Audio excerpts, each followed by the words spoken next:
Hello students, welcome to Panchajanya IAS. ನಾನು ನವೀನ್ ಕುಮಾರ್. ಇವತ್ತಿನ the Hindu ಪತ್ರಿಕೆಯ ವಿಶ್ಲೇಷಣೆಗೆ ನಿಮ್ಗೆಲ್ರಿಗೂ ಸ್ವಾಗತ. ನಿನ್ನೆ ಹಾಗೂ ಇವತ್ತು 2 ದಿನಗಳ ಮುಖ್ಯ ವಿಷಯಗಳನ್ನ ನೋಡ್ತಾ ಹೋಗೋಣ. ಮೊದಲನೇದು, the latest draft of the US one big beautiful bill act proposes a 1% tax only on cash based foreign remittances while exempting transfer via bank accounts, debit cards and or credit cards. ಏನ್ ಹೇಳ್ತಾ ಇದ್ದಾರೆ ಅಂತಂದ್ರೆ, ಅಮೆರಿಕದಲ್ಲಿ ಒಂದು ಮಸೂದೆಯನ್ನ ಪ್ರಸ್ತಾಪಿಸ್ತಾ ಇದ್ದಾರೆ. ಅದೇನ್ ಮಾಡುತ್ತೆ ಆ ಮಸೂದೆ ಅಂತಂದ್ರೆ, ನಗದು ಆಧಾರಿತ ಅಂತಂದ್ರೆ ಕ್ಯಾಶ್ನ ಮೂಲಕ ಅಮೆರಿಕದಲ್ಲಿ ಇರೋರು ಬೇರೆ ದೇಶಕ್ಕೆ, ತಮ್ಮ ತಾಯ್ನಾಡಿಗೆ ಅಥವಾ ಬೇರೆ ಬೇರೆ ಕಾರಣಗಳಿಗೋಸ್ಕರ ಹಣ ರವಾನೆ ಮಾಡ್ತಾರಲ್ವಾ, ಅದ್ರ ಮೇಲೆ 1% ತೆರಿಗೆ ವಿಧಿಸ್ತಾ ಇದ್ದಾರೆ. ಆದ್ರೆ ಈ ತೆರಿಗೆ ಯಾವ್ದ್ಯಾವ್ದ್ರ ಮೇಲೆ ಅಪ್ಲೈ ಆಗಲ್ಲ ಅಂತಂದ್ರೆ, ಬ್ಯಾಂಕ್ ಡೆಬಿಟ್, ಕ್ರೆಡಿಟ್ ಹೀಗೆ ಡೈರೆಕ್ಟ್ ಆಗಿ ಡಿಜಿಟಲ್ ರೀತಿಯಲ್ಲಿ ವರ್ಗಾವಣೆ ಆಗುತ್ತಲ್ವಾ, ಆ ಹಣ ವರ್ಗಾವಣೆ ಮೇಲೆ ವಿನಾಯಿತಿ ಇದೆ. ಇನ್ನು ರೆಮಿಟೆನ್ಸ್ ಟ್ರಾನ್ಸ್ಫರ್ ಅನ್ನೋದ್ರ ಬಗ್ಗೆ ನೀವು ಕೆಲವೊಂದ್ಸಾರಿ ಎಕಾನಮಿಯಲ್ಲಿ ಕೇಳ್ತಾನೆ ಇರ್ತೀರಾ. ಏನಿದು ರೆಮಿಟೆನ್ಸ್ ಟ್ರಾನ್ಸ್ಫರ್ ಅಂತಂದ್ರೆ, money sent by foreign worker to individuals in their home country. ಅಂತಂದ್ರೆ ಬೇರೆ ದೇಶದಲ್ಲಿ, ಈಗ ನಮ್ಮ ದೇಶದವರೇ ಎಷ್ಟೋ ಜನ ಬೇರೆ ಕಡೆ ಕೆಲಸ ಮಾಡ್ತಾ ಇದ್ದಾರೆ, ಅವರು ತಮ್ಮ ಮನೆಯವರಿಗೆ ಅಲ್ಲಿಂದ ಹಣವನ್ನು ಕಳಿಸ್ತಾ ಇರಬಹುದು.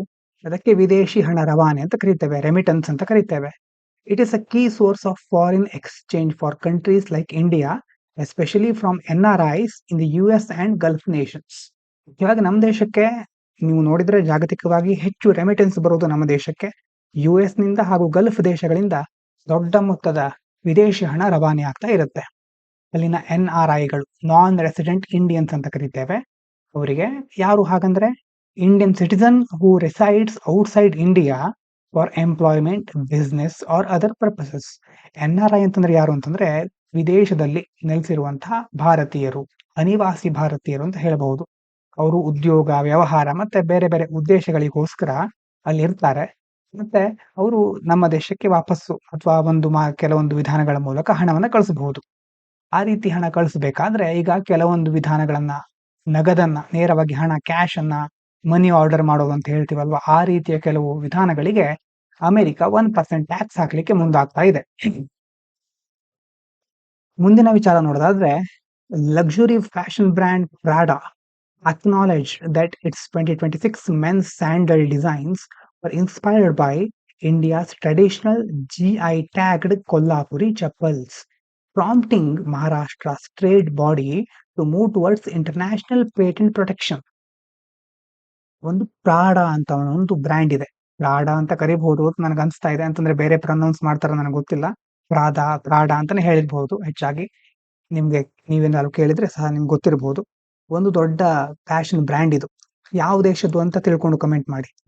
ಪ್ರಾಡಾ ಅನ್ನೋದು ಯಾವ ದೇಶದ ಬ್ರ್ಯಾಂಡ್ ಅಂತ ತಿಳ್ಕೊಂಡು ಕಮೆಂಟ್ ಮಾಡಿ. ಈ ಬ್ರ್ಯಾಂಡ್ ಏನ್ ಮಾಡಿತ್ತು ಅಂತಂದ್ರೆ, ಮಹಾರಾಷ್ಟ್ರದ ಕೊಲ್ಲಾಪುರಿ ಚಪ್ಪಲ್ಸ್ ಅಂತ ಒಂದು GI ಟ್ಯಾಗ್ಡ್ ವಸ್ತು ಇದೆ. GI ಟ್ಯಾಗ್ನ ಬಗ್ಗೆ ಹೇಳ್ತೇನೆ. ಏನಿದೆ ಒಂದು ಚಪ್ಪಲಿಗಳಿಂದ ಒಂದು ಡಿಸೈನ್ ಇದೆ ಆ ಚಪ್ಪಲಿಗಳಲ್ಲಿ, ಅದನ್ನ ಇದು ಕಾಪಿ ಮಾಡಿದೆ ಅಂತ ಕೆಲವೊಂದ್ಸಾರಿ ಹಿಂದೆ ಸುದ್ದಿ ಆಗ್ತಾ ಇತ್ತು. ಈಗ ಅದೇನ್ ಹೇಳ್ತಾ ಇದೆ, ಕಾಪಿ ಅಲ್ಲ, ಅದರಿಂದ ನಾವು ಇನ್ಸ್ಪೈರ್ ಆಗಿದ್ದೇವೆ, ಸ್ಫೂರ್ತಿ ಪಡ್ಕೊಂಡಿದ್ದೇವೆ ಅಂತ ಹೇಳ್ತಾರೆ. ಎಷ್ಟೋ ಸಾರಿ ಹೀಗೆ ಈ ಇಂಟೆಲೆಕ್ಚುಯಲ್ ಪ್ರಾಪರ್ಟಿ ರೈಟ್ಸ್ ಗಳಿಗೆ ಸಂಬಂಧಪಟ್ಟಾಗ ಕೆಲವೊಂದು ವಿಷಯಗಳು ಬಂದಾಗ ಡೈರೆಕ್ಟ್ ಆಗಿ ಕಾಪಿ ಮಾಡಿಲ್ಲ, ಕೆಲವು ಅಂಶಗಳನ್ನು ನಾವು ಸ್ಫೂರ್ತಿಯಾಗಿ ಇಟ್ಕೊಂಡಿದ್ದೇವೆ ಅಂತ ಹೇಳಿ ತಪ್ಪಿಸ್ಕೊಂಡ್ಬಿಡ್ತಾರೆ. ಹೀಗಾಗಿ ಈಗ ಈ ಮಹಾರಾಷ್ಟ್ರದ ಕೊಲ್ಲಾಪುರಿ ಚಪ್ಪಲ್ಗಳಿಗೆ ಹೆಚ್ಚು ಬೇಡಿಕೆ ಬಂದಿದೆ, ಮತ್ತೆ ಇದು ಅಂತಾರಾಷ್ಟ್ರೀಯ ಮಟ್ಟದಲ್ಲಿ ಪೇಟೆಂಟ್ ಪಡಿಲಿಕ್ಕೆ ಮುಂದಾಗ್ತಾ ಇದೆ.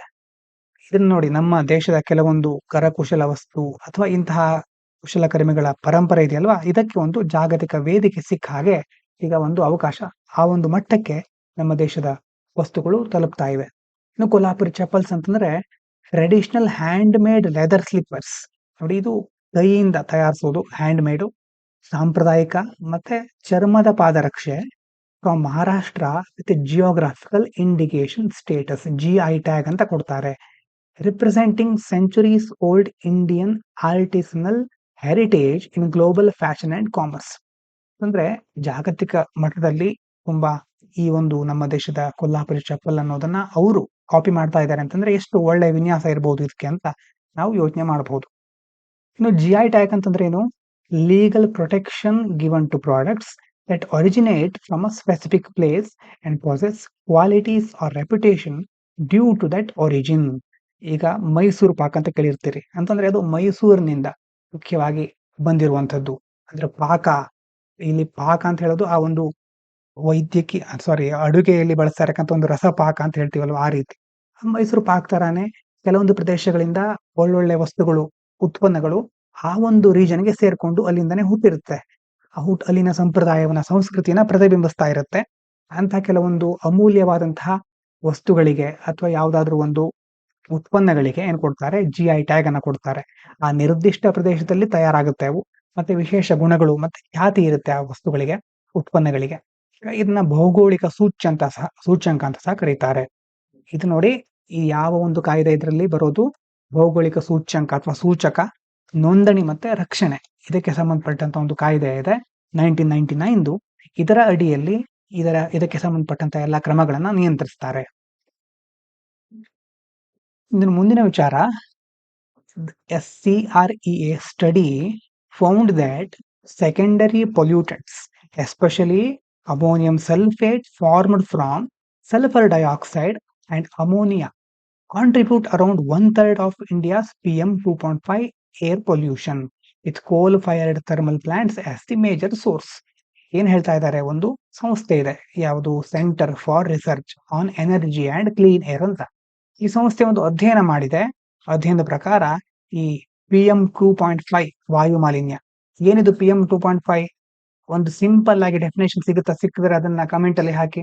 ಕೆಲವೊಂದ್ಸಾರಿ ಹಲವಾರು ದಿನಗಳಿಂದ ಅದರ ಬಗ್ಗೆ ಡಿಸ್ಕಸ್ ಮಾಡಿದ್ವಿ. ವಾಯು ಮಾಲಿನ್ಯಕ್ಕೆ ಸಂಬಂಧಪಟ್ಟಿದ್ದು, ಕಾರ್ಖಾನೆಗಳಿಂದ ಡಿಸಲ್ಫರೈಸೇಷನ್ ಅನ್ನುವಂಥದ್ದು ಬಂದಾಗ ಒಂದ್ಸರಿ ಡಿಸ್ಕಸ್ ಮಾಡಿದ್ವಿ. ಯಾರು ಕೇಳಿದ್ದಾರೆ ಗೊತ್ತಿಲ್ಲ, ಕೇಳಿದ್ರೆ ನೆನಪಿದ್ರೆ ಅಥವಾ ನೆನಪಿಲ್ದೇ ಇದ್ರೆ ಒಂದ್ಸರಿ ಸರ್ಚ್ ಮಾಡಿ, ಏನಿದು PM 2.5 ಅಂತಂದ್ರೆ ಅಂತ ತಿಳ್ಕೊಂಡು, ಆದ್ರೆ ಕಮೆಂಟ್ ಮಾಡಿ ಅಥವಾ ಅದರ ಬಗ್ಗೆ ತಿಳಿದಿಟ್ಕೊಳ್ಳಿ, ಬಹಳ ಇಂಪಾರ್ಟೆಂಟ್. ವಾಯು ಮಾಲಿನ್ಯದಲ್ಲಿ ಆಗ್ತಾ ಇರ್ತಕ್ಕಂಥ ಒಂದು 3ನೇ ಒಂದು ಭಾಗದಷ್ಟು ಈ ಕಲುಷಿತವಾದಂತ ಕಣಗಳಿರುತ್ತಲ್ವಾ, ಪರ್ಟಿಕ್ಯುಲೇಟ್ ಮ್ಯಾಟರ್ ಅಂತ ಫುಲ್ ಫಾರ್ಮ್, ಪರ್ಟಿಕ್ಯುಲೇಟ್ ಮ್ಯಾಟರ್ 2.5 ಅಂತ. ಆ ಕಲುಷಿತ ಕಣಗಳು ಮುಖ್ಯವಾಗಿ ದ್ವಿತೀಯಕ ಮಾಲಿನ್ಯಕಾರಕ. ಇಲ್ಲಿ ಏನ್ ಹೇಳ್ತಾ ಇದ್ದಾರೆ, ಸೆಕೆಂಡರಿ ಪೊಲ್ಯೂಟೆಂಟ್ಸ್. ಅದರ ಬಗ್ಗೆ ಹೇಳ್ತೇನೆ, ಸ್ವಲ್ಪ ನೋಡ್ಕೊಳ್ಳಿ. ನಿರ್ದಿಷ್ಟವಾಗಿ ಯಾವುದ್ರ ಬಗ್ಗೆ ಹೇಳ್ತಾ ಇದ್ದಾರೆ, ಸಲ್ಫರ್ ಡೈಆಕ್ಸೈಡ್, SO2, ಅಮೋನಿಯಾ. ಹೇಗಾಗುತ್ತೆ ಈ ಸೆಕೆಂಡರಿ ಪೊಲ್ಯೂಟೆಂಟ್ಸ್ ಅಂತ ಕೊಡ್ತಾ ಇದ್ದಾರೆ ನೋಡಿ. ಒಂದು ಸಲ್ಫರ್ ಡೈಆಕ್ಸೈಡ್, SO2 ಮತ್ತೆ ಅಮೋನಿಯಾ, ಇದು ಇವೆರಡಿದೆ ಅಲ್ವಾ, ಆಲ್ಮೋಸ್ಟ್ ಮತ್ತೆ ಬೇರೆ ಬೇರೆ ವಾಯುಮಂಡಲದಲ್ಲಿ ಏನ್ ಮಾಡುತ್ತೆ, ರಾಸಾಯನಿಕ ಪ್ರತಿಕ್ರಿಯೆ ಅಂದ್ರೆ ಕೆಮಿಕಲ್ ರಿಯಾಕ್ಷನ್ಗೆ ಒಳಗಾಗಿ ಅಮೋನಿಯಂ ಸಲ್ಫೇಟ್ ಅನ್ನ ರೂಪಿಸುತ್ತವೆ. ಈ ಅಮೋನಿಯಂ ಸಲ್ಫೇಟ್ ಇದೆಯಲ್ವಾ, ಇದು ಏನಂತ ಕರೀತಾರೆ, ಸೆಕೆಂಡರಿ. ಆಲ್ರೆಡಿ ಯಾವ್ದಿತ್ತು, ಸಲ್ಫರ್ ಡೈಆಕ್ಸೈಡ್ ಇತ್ತು, ಅಮೋನಿಯಾ ಇತ್ತು, ಅದೆಲ್ಲ ಈಗ ಕೆಮಿಕಲ್ ರಿಯಾಕ್ಷನ್ ಆಗಿ ಸೆಕೆಂಡರಿ, ಅದಾದ ನಂತರ ಮುಂದಿನದನ್ನ ಉತ್ಪಾದಿಸುತ್ತೆ, ವಾತಾವರಣದಲ್ಲಿ ಬಿಡುಗಡೆ ಮಾಡುತ್ತವೆ. ಇದಕ್ಕೆ ಕಾರಣ ಏನು, ಮುಖ್ಯವಾಗಿ ಸಲ್ಫರ್ ಡೈಆಕ್ಸೈಡ್ಗೆಲ್ಲ ಕಲ್ಲಿದ್ದಲು ಆಧಾರಿತ ಉಷ್ಣ ವಿದ್ಯುತ್ ಸ್ಥಾವರ, ಕೋಲ್ ಬೇಸ್ಡ್ ಪವರ್ ಪ್ಲಾಂಟ್ಸ್, ಆ ಕೋಲನ್ನ ಯೂಸ್ ಮಾಡಿಕೊಂಡು ಥರ್ಮಲ್ ಪ್ಲಾಂಟ್ಸ್ ಇರುತ್ತಲ್ವಾ, ಅದರಿಂದಾಗಿ SO2, NH3 ಎಲ್ಲ ಬಿಡುಗಡೆ ಆಗುತ್ತೆ. ಇನ್ನು ಸೆಕೆಂಡರಿ ಪೊಲ್ಯೂಟೆಂಟ್ಸ್ ಅಂತಂದ್ರೆ ಏನು, ಈಗ ಹೇಳಿದ ಹಾಗೆ harmful substances formed in the atmosphere when primary pollutants like SO2, NOx react with other elements. ಮೊದಲು ಈ ಕೋಲ್ ಪ್ಲಾಂಟ್ ಇಂದ ಈ SO2, NOx ಎಲ್ಲ ಬಿಡುಗಡೆ ಆಗುತ್ತೆ. ಅದು ವಾತಾವರಣದಲ್ಲಿ ಬೇರೆ ಬೇರೆ ವಸ್ತುಗಳ ಜೊತೆ, ಉದಾಹರಣೆಗೆ ವಾಟರ್ ವೇಪರ್, ನೀರಾವಿ, ಅಮೋನಿಯಾ, ಇದರ ಜೊತೆ ರಿಯಾಕ್ಷನ್ ಆಗಿ ನಂತರ ಬಿಡುಗಡೆ ಆಗುತ್ತಲ್ವಾ. ಉದಾಹರಣೆಗೆ ಅಮೋನಿಯಂ ಸಲ್ಫೇಟು, ಓಝೋನು, ಇದೆಲ್ಲ ಸೆಕೆಂಡರಿ ಪೊಲ್ಯೂಟೆಂಟ್ಸ್. ಅಂದ್ರೆ ಮೊದಲು ನಿಮ್ಗೆ ಗೊತ್ತಿರ್ಬೋದು, ಮತ್ತೆ ಮತ್ತೆ ಯಾಕೆ ಹೇಳ್ತಾ ಇದ್ದೇನೆ ಅಂತಂದ್ರೆ ಬಹಳ ಇಂಪಾರ್ಟೆಂಟು. SO2, NOx ಎಲ್ಲ ಮೊದಲಿತ್ತು ಪ್ರೈಮರಿ, ಅದು ವಾತಾವರಣದಲ್ಲಿ ನೀರಾವಿ, ಅಮೋನಿಯಾ ಜೊತೆ ರಿಯಾಕ್ಟ್ ಆಗಿ ಮುಂದೆ ಮತ್ತೆ ಯಾವ್ದು ಬಿಡುಗಡೆ ಮಾಡುತ್ತೆ, ಅಮೋನಿಯಂ ಸಲ್ಫೇಟ್ ಮತ್ತೆ ಓಝೋನ್ ಅನ್ನು ಬಿಡುಗಡೆ ಮಾಡುತ್ತೆ. Both major contributor to PM 2.5. ಇದರಿಂದಾಗಿ PM 2.5 ಮಾಲಿನ್ಯ ಉಂಟಾಗುತ್ತೆ. ಇನ್ನೊಂದು ಟರ್ಮ್ ಬಂದಿದೆ, ಫ್ಲೂ ಗ್ಯಾಸ್ ಡಿಸಲ್ಫರೈಸೇಷನ್. ಇದನ್ನ ಬಹಳ ಸಾರಿ ನೋಡಿದ್ದೀವಿ. ಏನಿದು, ಪೊಲ್ಯೂಷನ್ ಕಂಟ್ರೋಲ್ ಟೆಕ್ನಾಲಜಿ, ಮಾಲಿನ್ಯವನ್ನ ಕಡಿಮೆ ಮಾಡುವಂತ ಒಂದು ತಂತ್ರಜ್ಞಾನ. It remove sulphur dioxide from exhaust gases of thermal power plants. ಈಗ ಥರ್ಮಲ್ ಪವರ್ ಪ್ಲಾಂಟ್ ಇಂದ ಬೇರೆ ಬೇರೆ ಗ್ಯಾಸ್ ಎಕ್ಸಾಸ್ಟ್ ಆಗುತ್ತೆ, ಬಿಡುಗಡೆ ಆಗುತ್ತೆ. ಅದರಲ್ಲಿ ಸಲ್ಫರ್ ಡೈಆಕ್ಸೈಡಿನ ಪ್ರಮಾಣವನ್ನ ತೆಗೆದುಹಾಕೋದು, ಕಡಿಮೆ ಮಾಡೋದು ಈ ಒಂದು ಟೆಕ್ನಾಲಜಿಯ ಕೆಲಸ, flue gas desulphurisation. Crucial for curbing the formation of secondary PM 2.5 particles like ammonium sulphate. ಈಗ ಮೊದಲನೇ ಹಂತದಲ್ಲೇ ಸಲ್ಫರ್ ಡೈಆಕ್ಸೈಡ್ ಅನ್ನು ಕಡಿಮೆ ಮಾಡಿದ್ರೆ ಆಟೋಮೆಟಿಕ್ ಆಗಿ ಅದರಿಂದ ಮುಂದೆ ಸೆಕೆಂಡರಿ ಪೊಲ್ಯೂಟೆಂಟ್ಸ್ ಫಾರ್ಮ್ ಆಗ್ತಾ ಇತ್ತಲ್ವಾ, ಅದು ಸಹ ಕಡಿಮೆ ಆಗುತ್ತೆ. ಇನ್ನೊಂದು ಸಂಸ್ಥೆಯ ಹೆಸರನ್ನು ನೋಡಿದ್ವಿ, Centre for Research on Energy and Clean Air ಅಂತ. Independent research organisation. ಕೆಲವೊಂದ್ಸರಿ ಕೊಡ್ತಾರೆ, ಇದು ಯಾವ್ದಾದ್ರು ಗವರ್ಮೆಂಟಲ್ ಬಾಡಿನ, ನಾನ್ ಗವರ್ಮೆಂಟಲ್ ಬಾಡಿನ, ಇಂಡಿಪೆಂಡೆಂಟ್ ರಿಸರ್ಚ್ ಆರ್ಗನೈಸೇಷನ್ ಅಂತೆಲ್ಲ ಕೇಳ್ತಾರೆ. ನೆನಪಿಟ್ಕೊಳ್ಳಿ. ಇಂಡಿಪೆಂಡೆಂಟ್ ಇದು ಯಾವ್ದ ಮೇಲೆ ಫೋಕಸ್ ಮಾಡುತ್ತೆ? Tracking, analysing and reporting air pollution and energy trend. ಯಾವ ರೀತಿ ಎನರ್ಜಿ ಟ್ರೆಂಡ್ ಇದೆ, ಈಗ ಯಾವ ಒಂದು ಎನರ್ಜಿ ಹೆಚ್ಚು ಬೇಡಿಕೆ ಪಡ್ಕೊಳ್ತಾ ಇದೆ, ರಿನ್ಯೂಯಬಲ್ ಎನರ್ಜಿ ಸ್ಟೇಟಸ್ ಹೇಗಿದೆ, ಮತ್ತೆ ಅದಾದ್ಮೇಲೆ ಬೇರೆ ಬೇರೆ ಪೊಲ್ಯೂಷನ್ ಲೆವೆಲ್ ಅನ್ನ ಟ್ರ್ಯಾಕ್ ಮಾಡೋದು, ಅನಲೈಸ್ ಮಾಡೋದು, ರಿಪೋರ್ಟ್ ಮಾಡೋದು ಇದ್ರ ಕೆಲಸ. Especially related to fossil fuel emission, ಪಳೆಯುಳಿಕೆ ಇಂಧನಗಳನ್ನ ಸುಡೋದ್ರಿಂದ ಆಗ್ತಾ ಇರತಕ್ಕಂತಹ ಎಮಿಷನ್ ಅನ್ನ ಇದು ಜಾಸ್ತಿ ಅನಲೈಸ್ ಮಾಡುತ್ತೆ. ಎಸ್ಟಾಬ್ಲಿಷ್ಡ್ ಇನ್ 2019, ಹೆಡ್ ಕ್ವಾರ್ಟರ್ ಇರೋದಲ್ಲಿ ಹೆಲ್ಸಿಂಕಿ, ಫಿನ್ಲ್ಯಾಂಡ್ ಅಲ್ಲಿ. ಮುಂದಿನ ವಿಚಾರ ನೋಡೋಣ. Using a method called digital fossil mining, scientists in Japan discovered over 260 fossilized squid beaks from the Cretaceous period, revealing that modern squid groups like Egopsida or Myopsida existed at least 100 million years ago. ಅಂತಂದ್ರೆ ಜಪಾನಿನ ವಿಜ್ಞಾನಿಗಳು ಒಂದು ತಂತ್ರಜ್ಞಾನವನ್ನ ಬಳಸ್ಕೊಂಡಿದ್ದಾರೆ, ಒಂದು ವಿಧಾನವನ್ನ. ಯಾವುದು? Digital ಪಳೆಯುಳಿಕೆಯನ್ನ ಮಾಡುವಂತ ಒಂದು ಗಣಿಗಾರಿಕೆ. ಇದನ್ನ ಕನ್ನಡದಲ್ಲಿ ಹೀಗೆ ಹೇಳ್ತಾರೆ ಅಂತಲ್ಲ, ಆದ್ರೆ ಇಂಗ್ಲಿಷ್ ಟರ್ಮ್ ಅನ್ನ ಕೆಲವೊಂದ್ ಸಾರಿ ಕರೆಕ್ಟ್ ಆಗಿ ನೆನಪಿಟ್ಕೊಳ್ಬೇಕಾಗತ್ತೆ. ಡಿಜಿಟಲ್ ಫಾಸಿಲ್ ಮೈನಿಂಗ್ ಅಂತ ಈ ವಿಧಾನವನ್ನ ಬಳಸ್ಕೊಂಡು ಕ್ರೆಟೇಷಿಯಸ್ ಪೀರಿಯಡ್, ನೀವು ಜಿಯೋಗ್ರಫಿಲಿ ಬೇರೆ ಬೇರೆ ಪೀರಿಯಡ್ ಗಳನ್ನ, ವರ್ಲ್ಡ್ ಜಿಯೋಗ್ರಫಿಲಿ ಜಗತ್ತು ಹೇಗೆ ಫಾರ್ಮ್ ಆಯ್ತು, ಯಾವ ಪೀರಿಯಡ್ ಇತ್ತು ಅನ್ನೋದೆಲ್ಲ ನೋಡ್ತೀರಿ. ಅಲ್ಲಿ ಬರುವಂತಹ ಒಂದು ಪೀರಿಯಡ್ ಕ್ರೆಟೇಷಿಯಸ್. ಆ ಅವಧಿಯ ಆ ಒಂದು ಪೀರಿಯಡ್ಗೆ ಸೇರಿದಂತಹ ಸುಮಾರು 260ಕ್ಕೂ ಹೆಚ್ಚು ಪಳೆಯುಳಿಕೆ ಸ್ಕ್ವಿಡ್ ಕೊಕ್ಕುಗಳನ್ನ ಪತ್ತೆ ಮಾಡಿದ್ದಾರೆ. ಈ ಸ್ಕ್ವಿಡ್ ಅನ್ನೋದು ಒಂಥರ ಈ ಮೀನಿನ ಒಂದು ವಿಧ. ಇದು ನೀವು ಸ್ಕ್ವಿಡ್ ಅಂತ ಕೊಟ್ರೆ ಬರುತ್ತೆ, ಬೇರೆ ಬೇರೆ ತರ ಇರುತ್ತೆ. ನೀವು ನೋಡಿದ್ರೆ, ಇಮೇಜ್ ನೋಡಿದ್ರೆ ಗೊತ್ತಾಗುತ್ತೆ. ಇದು ಸುಮಾರು ಈಗೀಗ ಆಧುನಿಕ ಅಂತ ಅಂದ್ಕೊಂಡಿದ್ರು ಈಗ ಕೆಲವೊಂದು ಗುಂಪುಗಳು ಆ ಸ್ಕ್ವಿಡ್ ಇಂದು, ಒಯ್ಗಾಪ್ಸಿಡಾ ಮತ್ತೆ ಮಯೋಪ್ಸಿಡಾ ಅಂತೆಲ್ಲ. ಇವು ಸುಮಾರು 100 ಮಿಲಿಯನ್ ವರ್ಷಗಳ ಹಿಂದೆನೆ ಇತ್ತು ನಾವು ಅಂದ್ಕೊಂಡಕ್ಕಿಂತ ಅಂತ ಈಗ ಗೊತ್ತಾಗ್ತಾ ಇದೆ. ಇನ್ನು ಡಿಜಿಟಲ್ ಫಾಸಿಲ್ ಮೈನಿಂಗ್, ಈ ಟೆಕ್ನಾಲಜಿ ಬಗ್ಗೆ ನೋಡಿದ್ವಿ ಅಲ್ವಾ. ಏನಿದು? Non destructive technique where rocks are ground layer by layer while photographing each slice to build a 3D model, helping recover delicate fossils that are otherwise invisible or easily damaged. ಈ ತಂತ್ರಜ್ಞಾನ ಎಷ್ಟು ಚೆನ್ನಾಗಿದೆ ಅಂತಂದ್ರೆ, ಈಗ ಏನ್ ಮಾಡ್ತಾರೆ, ಬಂಡೆಗಳನ್ನ ಪದರ ಪದರವಾಗಿ ಅರಿತಾ ಹೋಗ್ತಾರೆ. ಆ ಪ್ರತಿ ಪದರದ ಚಿತ್ರವನ್ನ ತೆಗಿತಾರೆ. ಚಿತ್ರ ತೆಗೆದು ಅಂತಂದ್ರೆ ಇಮೇಜ್ ತೆಗೆದು ಅದನ್ನ 3D ಮಾಡೆಲ್ ನಿರ್ಮಾಣ ಮಾಡ್ತಾರೆ. ಹಾಗಾಗಿ ಏನಾಗುತ್ತೆ, ಸಣ್ಣ ಹಾನಿಯಾಗೋ ತಪ್ಪುತ್ತೆ, ಮತ್ತೆ ಪಳೆಯುಳಿಕೆಗಳನ್ನ ಬಹಳ ಸುಲಭವಾಗಿ ಪತ್ತೆ ಮಾಡ್ಲಿಕ್ಕೆ ಸಾಧ್ಯ ಆಗುತ್ತೆ. ಇದರ ಟರ್ಮ್ ಹೆಸರೇನು? ಇದ್ರದ್ದು ಡಿಜಿಟಲ್ ಫಾಸಿಲ್ ಮೈನಿಂಗ್. ಡಿಜಿಟಲ್ ಅಂತ ಯಾಕೆ ಮತ್ತು ನೋಡಿ, ಇಲ್ಲಿ 3D ಮಾಡೆಲ್ ಮಾಡ್ತಾರೆ, ಡಿಜಿಟಲೈಸೇಷನ್ ಮಾಡಿ. ಹಾಗಾಗಿ ಬಹಳ ಉತ್ತಮ ತಂತ್ರಜ್ಞಾನ ಅಂತ ಹೇಳ್ಬಹುದು. ಇನ್ನು ಈಗೋಪ್ಸಿಡಾ ಅಥವಾ ಐಗೋಪ್ಸಿಡಾ ಅಂತ ಹೇಳಿದ್ವಿ. ಮಯೋಪ್ಸಿಡಾ ಏನಿದು ಅಂತ ನೋಡೋದಾದ್ರೆ, 2 ಮೇಜರ್ ಮಾಡರ್ನ್ ಸ್ಕ್ವಿಡ್ ಗ್ರೂಪ್ಸ್. ಈ ಸ್ಕ್ವಿಡ್ ಗ್ರೂಪ್ಸ್ ಅಂತ ಎರಡು ಆ ಮೀನಿನ ಒಂದು ಗುಂಪುಗಳು ಅಂತ ಹೇಳ್ಬಹುದು. Both traced back to the Cretaceous period. ಈಗ ನಮ್ಗೆ ಗೊತ್ತಾಗಿದೆ Cretaceous period around 100 million years ago, 100 million ವರ್ಷಗಳ ಹಿಂದೆನೆ ಇರಬಹುದು ಅಂತ. Showing rapid early diversification and marine ecosystem dominance before the dinosaur extinction. ಅಂದ್ರೆ ಡೈನೋಸಾರ್ಗಳಿತ್ತಲ್ವಾ, ಆ ಡೈನೋಸಾರ್ಗಳು ಅಳಿದು ಹೋಗುವಕ್ಕಿಂತ ಮೊದಲೇ ಸುಮಾರು 100 ಮಿಲಿಯನ್ ವರ್ಷಗಳ ಹಿಂದೆನೆ, ಆವಾಗಿಂದಾನೆ ಯಾವುದು ಇದು ಆಧುನಿಕ ಸ್ಕ್ವಿಡ್ಗಳು. ಈಗ ನಾವು ಆಧುನಿಕ ಅಂತ ಅಂದ್ಕೊಂಡಿದ್ದು ಮಯೋಪ್ಸಿಡಾ, ಐಗಾಪ್ಸಿಡಾ ಅನ್ನುವಂತಹ ಒಂದು ಸ್ಕ್ವಿಡ್ ಗುಂಪುಗಳು ಆಗಲೇ ಅಸ್ತಿತ್ವದಲ್ಲಿ ಇದ್ವು ಅಂತ ಈ ಸಂಶೋಧನೆ ಹೇಳ್ತಾ ಇದೆ. ಇದಾದ ನಂತರ ಮುಂದಿನದು, major genome study of 2762 individuals across India revealed deep genetic diversity. ನಮ್ಮ ದೇಶದಲ್ಲಿ ಒಂದು ಸುಮಾರು 2762 ವ್ಯಕ್ತಿಗಳನ್ನ ಅವರ ಮೇಲೆ ಒಂದು ಅಧ್ಯಯನ ಮಾಡಿದ್ದಾರೆ. ಅವರ ಜೀನೋಮ್ ಅನ್ನ ಕಂಪ್ಲೀಟ್ ಆಗಿ ಸ್ಟಡಿ ಮಾಡಿದ್ದಾರೆ. ಇದರಿಂದ ಏನು ಗೊತ್ತಾಗ್ತಾ ಇದೆ? Uncovered over 2.6 crore undocumented variants and confirmed that most present-day Indians descend from single out of Africa migration about 50,000 years ago. ಏನ್ ಹೇಳ್ತಾ ಇದ್ದಾರೆ ಅಂತಂದ್ರೆ, ನಮ್ಮ ದೇಶದಲ್ಲಿ ಎಷ್ಟೊಂದು ಆನುವಂಶಿಕ ವೈವಿಧ್ಯತೆ ಇದೆ, ಜೆನೆಟಿಕ್ ಡೈವರ್ಸಿಟಿ. ಅಂತಂದ್ರೆ ನೀವು ಚೀನಾದವರನ್ನ ನೋಡಿದ್ರೆ ಆಲ್ಮೋಸ್ಟ್ ನಾವು ನೋಡಿದಾಗ ಎಲ್ಲರೂ ಒಂದೇ ತರ ಕಾಣಿಸ್ಬಿಡ್ತಾರೆ. ಈಗ ಕೆಲವೊಂದು ದೇಶದವರು ನೋಡಿದ್ರೆ ಅಲ್ಲಿರೋರೆಲ್ಲ ಒಂದೇ ತರ ಇರ್ತಾರೆ. ಆದ್ರೆ ನಮ್ಮ ದೇಶದಲ್ಲಿ ನೋಡಿ, ನೀವು ಕೇರಳದಲ್ಲಿ ಇರೋರು ಕರ್ನಾಟಕದಲ್ಲಿ ಆ ರೀತಿ ಇರೋದಿಲ್ಲ. ಮತ್ತೆ ದೆಹಲಿ ಕಡೆ ಹೋದ್ರೆ ಉತ್ತರ ಭಾರತದಲ್ಲಿ ಇರುವವರ ಒಂದು ರೂಪ ಅಥವಾ ಒಂದು ಗುಣಲಕ್ಷಣಗಳೇ ಬೇರೆ ಆಗಿರುತ್ತೆ, ಕರಾವಳಿ ಭಾಗದಲ್ಲಿ ಬೇರೆ ಆಗಿರುತ್ತೆ. ಹೀಗೆ ನಮ್ಮ ದೇಶದ ಎಲ್ಲಾ ರಾಜ್ಯಗಳಲ್ಲೂ ಬಹುತೇಕ ಬೇರೆ ಬೇರೆ ರೀತಿ ಕಾಣುವಂತಹ ಅಥವಾ ಬೇರೆ ಬೇರೆ ಗುಣಲಕ್ಷಣಗಳನ್ನ ಹೊಂದಿರುವಂತಹ ವ್ಯಕ್ತಿಗಳನ್ನ, ಮನುಷ್ಯರನ್ನ ನಾವು ನೋಡ್ತಾ ಹೋಗ್ಬಹುದು. ಅಂದ್ರೆ ಅಷ್ಟು ಆನುವಂಶಿಕ ವೈವಿಧ್ಯತೆ ಇದೆ, ಜೆನೆಟಿಕ್ ಡೈವರ್ಸಿಟಿ ಅಷ್ಟು ದೊಡ್ಡದಿದೆ. ಹಾಗಾಗಿ ಅದಕ್ಕೋಸ್ಕರ ಈ ಒಂದು ಅಧ್ಯಯನ ಮಾಡಿದ್ದು. ಇದರಲ್ಲಿ ಸುಮಾರು 2.6 ಕೋಟಿಗೂ ಹೆಚ್ಚು ಇದುವರೆಗೆ ಗೊತ್ತಿಲ್ಲದ ಬೇರೆ ಬೇರೆ ವೈಶಿಷ್ಟ್ಯಗಳನ್ನ ಪತ್ತೆ ಮಾಡಿದ್ದಾರೆ. ಮತ್ತೆ ಇನ್ನೊಂದು ಅಂಶ ಏನು ಅಂತಂದ್ರೆ, ನಮ್ಮ ಇಂದಿನ ಭಾರತೀಯರಿದೆ ಅಲ್ವಾ, ಇವರು ಅಂತ ನಾವೆಲ್ಲರೂ ಅಂದ್ರೆ ಅದರ ಅರ್ಥ ಸುಮಾರು 50,000 ವರ್ಷಗಳ ಹಿಂದೆ ಸುಮಾರು 50,000 ವರ್ಷಗಳ ಹಿಂದೆನೆ ನಾವು ಆಫ್ರಿಕಾದಿಂದ ಬಂದ ಒಂದು ಪೂರ್ವಜರ ಒಂದೇ ಗುಂಪಿಗೆ ಸೇರ್ಕೊಂಡಿದ್ದೇವೆ. ಅಂದ್ರೆ ಅರ್ಥ ಏನಂತಂದ್ರೆ, 50,000 ವರ್ಷದ ಹಿಂದೆ ನಮ್ಮ ಬೇಸಿಕ್ ನಿಯಾಂಡರ್ತಾಲ್ ಇರಬಹುದು ಅಥವಾ ಮಾನವನ ವಿಕಾಸವಾದ ನೋಡಿದ್ರೆ ಆಫ್ರಿಕಾದಿಂದ ಮೊದಲು ಅಲ್ಲಿಂದ ಬಂದ ಮತ್ತೆ ಬೇರೆ ಬೇರೆ ಪ್ರದೇಶಕ್ಕೆ ಮಾನವರು ಬೇರೆ ಕಡೆ ಪಸರಿಸಿದ್ರು ಅಂತೆಲ್ಲ ಬರುತ್ತೆ.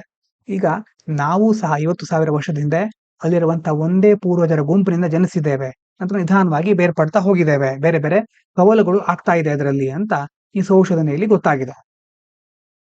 ಇಲ್ಲಿ ಇನ್ನೊಂದು ಟರ್ಮ್ ಬಂದಿದೆ, ಫೌಂಡರ್ ಎಫೆಕ್ಟ್. ಇದನ್ನ ನಾವು ನೆನಪಿಟ್ಕೊಳ್ಬೇಕು. ಯಾಕಂತಂದ್ರೆ ಫಿಲ್ಮ್ಸ್ ಅಲ್ಲಿ founder effect is related to ಅಂತ ಕೇಳಬಹುದು. It's a genetic phenomena where a small ancestral population gives rise to future generation. ಏನಿದು ಇದರ ಅರ್ಥ ಅಂತಂದ್ರೆ, ಒಂದು ಸಣ್ಣ ಗುಂಪಿನಿಂದ ದೊಡ್ಡ ದೊಡ್ಡ ಪೀಳಿಗೆ ಹುಟ್ಕೊಳ್ಳೋದು. ಈಗ ನಾವಿಲ್ಲಿ ಹೇಳಿದಾಗ ಆಫ್ರಿಕಾದಿಂದ ಒಂದು ಯಾವುದೋ ಒಂದು ಸಣ್ಣ ಒಂದೇ ಗುಂಪಿನಿಂದ ಬೇರೆ ಬೇರೆ ತುಂಬಾ ಗುಂಪುಗಳು ಹುಟ್ಕೊಂಡು ಅವೇ ಮುಂದೆ ಮುಂದೆ ಹೋಗಿ ಬೇರೆ ಬೇರೆ ಕಡೆ ವಿಸ್ತರಣೆ ಆಗ್ತಾ ಹೋಯಿತು ಅಂತ. ಅಂತಂದ್ರೆ ಒಂದು ಸಣ್ಣ ಗುಂಪಿನಿಂದಾನೇ ದೊಡ್ಡ ದೊಡ್ಡ ಪೀಳಿಗೆಗಳು, ಭವಿಷ್ಯದ ಪೀಳಿಗೆಗಳೆಲ್ಲ ಹುಟ್ಕೊಂಡಾಗ ಆಗುವಂತಹ ಒಂದು ಆನುವಂಶಿಕ ವಿದ್ಯಮಾನ, ಅದಕ್ಕೆ ಫೌಂಡರ್ ಎಫೆಕ್ಟ್ ಅಂತ ಹೇಳ್ತಾರೆ. Leading to limited genetic diversity and higher risk of recessive disorders due to repeated inheritance of the same gene variants. ಒಂದೇ ಗುಂಪಿನಿಂದ ಒಂದೇ ರೀತಿಯ ಜೀನ್ಗಳಿಂದ ವಿಸ್ತರಣೆ, ಆ ಕುಟುಂಬ, ಆ ಒಂದು ಪೀಳಿಗೆ ವಿಸ್ತಾರ ಆಗ್ತಾ ಹೋದ್ರೆ ಅವಾಗ ಪ್ರಾಬ್ಲಮ್ ಏನಂತಂದ್ರೆ, ಜೀನ್ಗಳಿರುತ್ತಲ್ವಾ, ಜೀನ್ಗಳ ಒಂದು ಕ್ವಾಲಿಟಿ ಅಥವಾ ಅದ ಪ್ರಾಪರ್ಟಿ ಸೇಮ್ ಇರುತ್ತೆ. ಪ್ರಾಪರ್ಟಿ ಮಾತ್ರ ಸೇಮ್ ಇರೋದಲ್ಲ, ಅದು ಯಾವುದಕ್ಕೆ ಅದರಿಂದ ತೊಂದರೆ ಆಗ್ತಾ ಇರುತ್ತೋ ಆ ತೊಂದರೆಗಳು ಸಹ ಮುಂದಿನ ಜೀನ್ಗಳಿಗೆ ಟ್ರಾನ್ಸ್ಫರ್ ಆಗುತ್ತೆ. ಬೇರೆ ಬೇರೆ ಜೀನ್ ವೆರೈಟಿ ಆಡ್ ಆಗಿರೋದಿಲ್ಲ, ಬೇರೆ ಬೇರೆ ಗುಣಲಕ್ಷಣಗಳು ಆಡ್ ಆಗಿರೋದಿಲ್ಲ. ಹೀಗಾಗಿ ಆನುವಂಶಿಕ ಕಾಯಿಲೆಗಳ ಅಪಾಯ ಸಹ ಹೆಚ್ಚಾಗ್ತಾ ಹೋಗುತ್ತೆ. ವೈವಿಧ್ಯತೆ ಕಡಿಮೆ ಆಗುತ್ತೆ, ಸ್ಟ್ರೆಂತ್ ಕಡಿಮೆ ಆಗ್ತಾ ಹೋಗುತ್ತೆ. ಜಾಸ್ತಿ ಜೀನ್ ಡೈವರ್ಸ್ ಇದ್ದ ಹಾಗೆ ಅದರ ಸ್ಟ್ರೆಂತ್ ಜಾಸ್ತಿ ಇರುತ್ತೆ. ಯಾಕಂದ್ರೆ ಈಗ ನೀವು ಉದಾಹರಣೆಗೆ 2 ವ್ಯಕ್ತಿಗಳು, ಒಬ್ಬ ವ್ಯಕ್ತಿ ದಕ್ಷಿಣ ಭಾರತದವರು, ಇನ್ನೊಂದು ಉತ್ತರ ಭಾರತದವರು, ಅವರಿಗೆ ಜನಿಸಿದ ಮಗುವಲ್ಲಿ ಹೆಚ್ಚು ಸ್ಟ್ರೆಂತ್ ಇರುತ್ತೆ. ಯಾಕಂತಂದ್ರೆ ಉತ್ತರ ಭಾರತದ ವಾತಾವರಣನೇ ಬೇರೆ, ದಕ್ಷಿಣ ಭಾರತದ ವಾತಾವರಣನೇ ಬೇರೆ. ಮಗುವಿನಲ್ಲಿ 2 ಪ್ರದೇಶದ ವಾತಾವರಣಕ್ಕೆ ಹೊಂದಿಕೊಳ್ಳುವ ಗುಣಗಳಿರುತ್ತೆ. ಆದ್ರೆ ಒಂದೇ ಜೀನ್ಗಳನ್ನ ಕೇವಲ ದಕ್ಷಿಣ ಭಾರತದವರಲ್ಲೇ ಮದುವೆ ಆದಾಗ ಅವರಿಗೆ ಹುಟ್ಟುವ ಮಕ್ಕಳಿರ್ತಾವಲ್ವಾ, ಅದು ಈ ಒಂದು ಮಗುವಿಗೆ 2 ಉತ್ತರ ಮತ್ತು ದಕ್ಷಿಣ ಇಬ್ರು ಮದುವೆ ಆದಾಗ ಹುಟ್ಟುವ ಮಗುವಿಗೆ ಹೋಲಿಸಿದ್ರೆ ಅದರ ಒಂದು ಸ್ಟ್ರೆಂತ್ ಸ್ವಲ್ಪ ಕಡಿಮೆ ಇರುತ್ತೆ. ಅದೇನು ಅಂದ್ರೆ ವೀಕ್ ಆಗಿರುತ್ತೆ ಅಂತಲ್ಲ, ಕಂಪ್ಯಾರಿಟಿವ್ಲಿ ಕಡಿಮೆ ಇರುತ್ತೆ ಅಂತ. ಯಾಕಂದ್ರೆ ಜೀನ್ ಡೈವರ್ಸಿಟಿ ಎಷ್ಟು ಜಾಸ್ತಿ ಇರುತ್ತೋ ಅಷ್ಟು ಅದು ಬೇರೆ ಬೇರೆ ಪ್ರದೇಶಗಳಿಗೆ ಹೊಂದ್ಕೊಳ್ಳಿಕ್ಕೆ ಸಾಧ್ಯ ಆಗತ್ತೆ. ನಿಯಾಂಡರ್ತಾಲ್ ಅಂಡ್ ಡೆನಿಸೋವನ್ ಆನ್ಸೆಸ್ಟ್ರಿ ಏನ್ ಹೇಳ್ತಾ ಇದ್ದಾರೆ, Indians like all non Africans carry up to 1.5% of their DNA from ancient hominins like Neanderthals and Denisovans. These genes, especially in immunity-related regions like MHC and TRIM, may have helped humans adapt to new pathogens. ಏನ್ ಹೇಳ್ತಾ ಇದ್ದಾರೆ ಅಂತಂದ್ರೆ, ಈಗ ಆಫ್ರಿಕಾವನ್ನು ಹೊರತುಪಡಿಸಿ ವಿಶ್ವದ ಬೇರೆ ಬೇರೆ ಮಾನವರ ಹಾಗೆ ಭಾರತದ DNA ಅಲ್ಲಿ ಕೂಡ ಸಹ ಏನಿದೆ, ನಿಯಾಂಡರ್ತಾಲ್ ಮತ್ತೆ ಡೆನಿಸೋವೆನ್ ಜೀನ್ಗಳು ಇದೆ. ಎಷ್ಟಿದೆ? 1.5% ಅಷ್ಟಿದೆ. ಡೆನಿಸೋವೆನ್ ಅಂತಂದ್ರೆ ಏನು, ನಿಯಾಂಡರ್ತಾಲ್ ಅಂತಂದ್ರೆ ಬಹಳ ಹಿಂದಿನ ಕಾಲದ ಮಾನವನ ಒಂದು ಹಂತ ಅದು. ಆ ಹಂತದಿಂದಾನೇ ನಾವು ಬಂದಿದ್ದೇವೆ. ಹಾಗಾಗಿ ನಮ್ಮಲ್ಲೂ ಸಹ 1.5% ಅವರ ಒಂದು ಜೀನ್ಗಳಿದೆ. ಇನ್ನು ರೋಗ ನಿರೋಧಕ ಶಕ್ತಿಗಳಿಗೆ ಮತ್ತೆ MHC, ಟ್ರಿಮ್ ನಂತಹ ಕೆಲವೊಂದು ಜೀನ್ಗಳಿದೆಯಲ್ವಾ, ಇದು ಬೇರೆ ಬೇರೆ ರೋಗ ಕಾರಕಗಳಿಗೆ, ಪ್ಯಾಥೋಜನ್ಸ್ ಇರುತ್ತೆ, ಆ ರೋಗಾಣುಗಳಿಗೆ ಹೊಂದ್ಕೊಳ್ಳಿಕ್ಕೆ ಮಾನವರಿಗೆ ಸಹಾಯ ಮಾಡಿರಬಹುದು ಅಂತ ವಿಜ್ಞಾನಿಗಳು ಇಲ್ಲಿ ಹೇಳ್ತಾ ಇದ್ದಾರೆ. ಅಂತಂದ್ರೆ ಮೊದಲು 1.5% ಅಷ್ಟು ಅಲ್ಲಿ ನಾವು ರಿಲೇಟ್ ಆಗಿದ್ದೇವೆ. ಆದ್ರೆ ಅದಾದ್ಮೇಲೆ ಜೀನ್ ನಲ್ಲಿ ಕೆಲವೊಂದು ಬದಲಾವಣೆಗಳಾಗಿದೆ, ಹೊಸ ಗುಣಲಕ್ಷಣಗಳು ಆಡ್ ಆಗಿದೆ. ಆ ಆಡ್ ಆಗಿರೋದ್ರಿಂದ ಬೇರೆ ಬೇರೆ ರೋಗ ಬರುವುದು ಕಡಿಮೆ ಆಗ್ತಾ ಇದೆ. ಅದು ಮಾನವರು ಅಂದ್ರೆ ನಮ್ಮ ದೇಶದವರು ನಮ್ಮ ಸುತ್ತಮುತ್ತ ಇರುವ ವಾತಾವರಣಕ್ಕೆ ಹೊಂದಿಕೊಳ್ಳಿಕ್ಕೆ ಹೆಲ್ಪ್ ಮಾಡಿರಬಹುದು ಅನ್ನೋದು ವಿಜ್ಞಾನಿಗಳ ಒಂದು ಅಭಿಪ್ರಾಯ. ಮುಂದಿನ ವಿಚಾರ, green chemistry aims to reduce environmental damage by promoting cleaner, safer and more efficient chemical processes such as biodiesel production from Jatropha and eco-friendly pharmaceutical synthesis, higher atom economy. ನೋಡಿ, ಗ್ರೀನ್ ಕೆಮಿಸ್ಟ್ರಿ ಅಂತ ಒಂದು term ಬಂದಿದೆ, atom economy ಅಂತ ಒಂದು term ಬಂದಿದೆ. ಏನ್ ಹೇಳ್ತಾ ಇದ್ದಾರೆ ಇಲ್ಲಿ ಅಂತಂದ್ರೆ ಹಸಿರು ರಸಾಯನ ಶಾಸ್ತ್ರ. ಏನಿದು ಹಸಿರು ರಸಾಯನ ಶಾಸ್ತ್ರ ಅಂತಂದ್ರೆ ಮುಖ್ಯವಾಗಿ ಬೇರೆ ಬೇರೆ ಸಿಂಥೆಸಿಸ್ ಮಾಡ್ತಾರೆ, ಕೆಮಿಕಲ್ ರಿಯಾಕ್ಷನ್ ಇರುತ್ತೆ, ರಾಸಾಯನಿಕ ಪ್ರಕ್ರಿಯೆಗಳಿರುತ್ತೆ. ಇದನ್ನ ಏನ್ ಮಾಡೋದು, ಸ್ವಚ್ಛ ಅಂತಂದ್ರೆ ಪರಿಸರಕ್ಕೆ ಯಾವುದೇ ಹಾನಿ ಆಗ್ಬಾರ್ದು, ಕ್ಲೀನ್ ಆಗಿರ್ಬೇಕು, ಗ್ರೀನ್ ಆಗಿರ್ಬೇಕು, ಪರಿಸರ ಸ್ನೇಹಿ ಆಗಿರ್ಬೇಕು, ಸುರಕ್ಷಿತವಾಗಿರ್ಬೇಕು, ಇನ್ನಷ್ಟು ದಕ್ಷತೆ ಇರಬೇಕು. ಇದರಿಂದಾಗಿ ಏನಾಗುತ್ತೆ, ಪರಿಸರದ ಮೇಲಾಗುವ ಹಾನಿ ಕಡಿಮೆ ಆಗುತ್ತೆ. ಉದಾಹರಣೆಗೆ ನೋಡಿ, ಜತ್ರೋಪಾದಿಂದ ಜೈವಿಕ ಡೀಸೆಲ್ ಉತ್ಪಾದನೆ ಮಾಡ್ತಾರೆ. ಮತ್ತೆ ಆಟಮ್ ಎಕಾನಮಿ, ಪರಮಾಣು ಆರ್ಥಿಕತೆ, ಇದರ ಬಗ್ಗೆ ಸಹ ಹೇಳ್ತೇನೆ. ಅಂತಹ ಆಟಮ್ ಎಕಾನಮಿ ಹೊಂದಿರುವಂತಹ ಪರಿಸರ ಸ್ನೇಹಿಯಾದ ಔಷಧಿಯ ಸಂಶ್ಲೇಷಣೆ ಮಾಡೋದು, ಇಂಥವೆಲ್ಲ ಯಾವುದಕ್ಕೆ ಉದಾಹರಣೆ, ಗ್ರೀನ್ ಕೆಮಿಸ್ಟ್ರಿ ಈ ಒಂದು ಪ್ರೊಸೆಸ್ಗಳಿಗೆ ಉದಾಹರಣೆ. ಇನ್ನು ಗ್ರೀನ್ ಕೆಮಿಸ್ಟ್ರಿ ಅಂತಂದ್ರೆ ಏನು ಹಾಗಾದ್ರೆ, it refers to chemical processes designed to reduce or eliminate hazardous substances guided by 12 principles like safer solvents, waste preventions, energy efficiency, and non-toxic product formation introduced by Paul Anastas and John Warner in 1998. ಏನ್ ಹೇಳಿದ್ರು ಇಲ್ಲಿ, ಹಸಿರು ರಸಾಯನ ಶಾಸ್ತ್ರದ ಬಗ್ಗೆ ಹೇಳ್ತಾ ಇದ್ದಾರೆ. ಮೇಲ್ಗಡೆ ಸ್ವಲ್ಪ ನೋಡಿದ್ವಿ, ಇಲ್ಲಿ ಡೀಟೇಲ್ ಆಗಿ ಹೇಳ್ತಾ ಇದ್ದೇವೆ. ಅದು ಏನ್ ಮಾಡುತ್ತೆ ಹಸಿರು ರಸಾಯನ ಶಾಸ್ತ್ರ ಅಂತಂದ್ರೆ, ಈಗ ಪರಿಸರಕ್ಕೆ ಬೇರೆ ಬೇರೆ ಪ್ರಕ್ರಿಯೆಗಳಿಂದ ಹಾನಿಕಾರಕ ರಾಸಾಯನಿಕ ಬಿಡುಗಡೆ ಆಗುತ್ತೆ. ಆ ಬಿಡುಗಡೆ ಆಗೋದನ್ನ ಕಡಿಮೆ ಮಾಡ್ಲಿಕ್ಕೆ ಅಥವಾ ಸಂಪೂರ್ಣವಾಗಿ ತೆಗೆದು ಹಾಕ್ಲಿಕ್ಕೆ, ಬಿಡುಗಡೆ ಆಗ್ಲೇಬಾರ್ದು ಆ ರೀತಿ ನೋಡ್ಕೊಳ್ಳಿಕ್ಕೆ ಕೆಲವು ಪ್ರಕ್ರಿಯೆಗಳನ್ನ ವಿನ್ಯಾಸ ಮಾಡ್ತಾರೆ. ಆ ವಿನ್ಯಾಸ ಮಾಡಿದಂತಹ ರಾಸಾಯನಿಕ ಪ್ರಕ್ರಿಯೆಗಳನ್ನೇ ಏನಂತ ಕರೀತಾರೆ, ಹಸಿರು ರಸಾಯನ ಶಾಸ್ತ್ರ ಅಂತ ಕರೀತಾರೆ. ಇದನ್ನ ನೋಡಿ ಯಾರು ಪರಿಚಯಿಸಿದ್ದು ಅಂತಂದ್ರೆ ಪಾಲ್ ಅನಸ್ತಸ್ ಮತ್ತೆ ಜಾನ್ ವಾರ್ನರ್ 1998 ಅಲ್ಲಿ. ಇಲ್ಲಿ ಸುಮಾರು 12 ತತ್ವಗಳಿದೆ. ಇದರಲ್ಲಿ ಕೆಲವೊಂದು ಅಂತಂದ್ರೆ ಸುರಕ್ಷಿತ ದ್ರಾವಕಗಳ ಬಳಕೆ, ಕೆಮಿಕಲ್ ಯೂಸ್ ಮಾಡಬೇಕಾದ್ರೆ ದ್ರಾವಕಗಳು, ಸಾಲ್ವೆಂಟ್ಗಳು ಸುರಕ್ಷಿತ ಆಗಿರ್ಬೇಕು, ತ್ಯಾಜ್ಯ ಜಾಸ್ತಿ ಇರಬಾರದು, ಶಕ್ತಿಯನ್ನ ದಕ್ಷತೆಯಿಂದ ಯೂಸ್ ಮಾಡ್ಕೊಳ್ಬೇಕು, ಮತ್ತೆ ವಿಷಕಾರಿಯಾದ ಉತ್ಪನ್ನಗಳು ಅಲ್ಲಿ ಬಿಡುಗಡೆ ಆಗ್ಬಾರ್ದು. ಹಲವಾರು ತತ್ವಗಳು ಇದರಲ್ಲಿ ಬರುತ್ತೆ. ಇನ್ನೊಂದು ಆಟಮ್ ಎಕಾನಮಿ ಅನ್ನುವಂತಹ ಒಂದು ಟರ್ಮ್ ಇದೆ. ಏನಿದು atom economy? Atom economy measures how well a chemical reaction converts all input atoms into the desired product. Atom economy, ಪರಮಾಣು ಆರ್ಥಿಕತೆ ಅಂತಂದ್ರೆ ಒಂದು ರಾಸಾಯನಿಕ ಕ್ರಿಯೆಯಲ್ಲಿ ಮೊದಲು ಆಟಮ್ ಬೇಕಾಗತ್ತೆ, ಇನ್ಪುಟ್ ಅಂತಂದ್ರೆ ಮೊದಲೇ ಅದಕ್ಕೆ ಬೇಕಾಗುವಂತದ್ದು. ಆ ಇನ್ಪುಟ್ ಪರಮಾಣುಗಳನ್ನ ನೆಕ್ಸ್ಟ್ ನಮಗೆ ಬೇಕಾಗಿರೋ ಪ್ರಾಡಕ್ಟ್ ಇರುತ್ತಲ್ವಾ, ಅಪೇಕ್ಷಿತ ಉತ್ಪನ್ನ ಕೊಟ್ಟಂತಹ ಇರುವಂತಹ ಪರಮಾಣುಗಳನ್ನ ಎಷ್ಟು ಸಮರ್ಥವಾಗಿ ನಮಗೆ ಬೇಕಾಗಿರೋ ಪ್ರಾಡಕ್ಟ್ ಆಗಿ ಪರಿವರ್ತನೆ ಮಾಡುತ್ತೆ ಅನ್ನೋದನ್ನ ಅಳಿಲಿಕ್ಕೆ ಇರುವಂತಹ ಮಾನದಂಡನೇ ಪರಮಾಣು ಆರ್ಥಿಕತೆ. ಇದು ಹೆಚ್ಚಿದ್ದಷ್ಟು ತ್ಯಾಜ್ಯ ಕಡಿಮೆ ಆಗುತ್ತೆ. Higher atom economy means less waste ಅಂತಂದ್ರೆ ಇರುವಂತದನ್ನೆಲ್ಲ ನಾವು ಸಮರ್ಥವಾಗಿ ಯೂಸ್ ಮಾಡ್ಕೊಂಡಿದ್ದೇವೆ ಅಂತ. So higher atom economy, less waste, essential in industries like pharmaceuticals for sustainable low toxicity manufacturing. ಮುಖ್ಯವಾಗಿ ಎಲ್ಲಿದು ಯೂಸ್ ಆಗುತ್ತೆ ಅಂತಂದ್ರೆ ಔಷಧಿ ತಯಾರಿಕೆ ಮತ್ತೆ ಕೈಗಾರಿಕೆಗಳಲ್ಲಿ ಮುಖ್ಯವಾಗಿ ಸಮರ್ಥನೀಯ ಅಂತಂದ್ರೆ ಪರ್ಫೆಕ್ಟ್ ಆಗಿ ಅಥವಾ ದಕ್ಷತೆಯಿಂದ ನಾವೇನ್ ಮಾಡಬಹುದು, ವಿಷಕಾರಿತ್ವದ ಉತ್ಪಾದನೆಯನ್ನು ಕಡಿಮೆ ಮಾಡಬಹುದು. ಅಂತಂದ್ರೆ ತ್ಯಾಜ್ಯ, ವಿಷಕಾರಿ ಅಂಶ ಕಡಿಮೆ ಮಾಡಬಹುದು ನಾವು ಇಂತಹ ಒಂದು ಆಟಮ್ ಎಕಾನಮಿಯಿಂದ.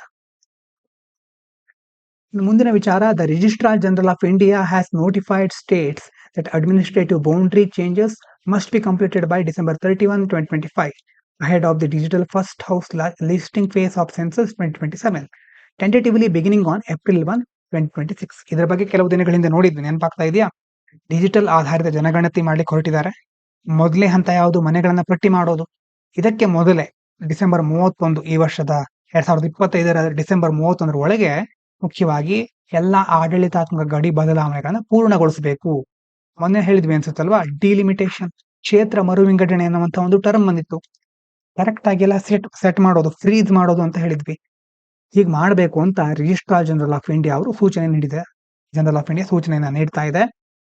ಮುಖ್ಯವಾಗಿ ಯಾವಾಗ ಶುರು ಆಗುತ್ತೆ, ಆಲ್ಮೋಸ್ಟ್ ಏಪ್ರಿಲ್ 1, 2026 ಈ ಒಂದು ಜನಗಣತಿ ಶುರುವಾಗುವ ಸಾಧ್ಯತೆಗಳಿದೆ.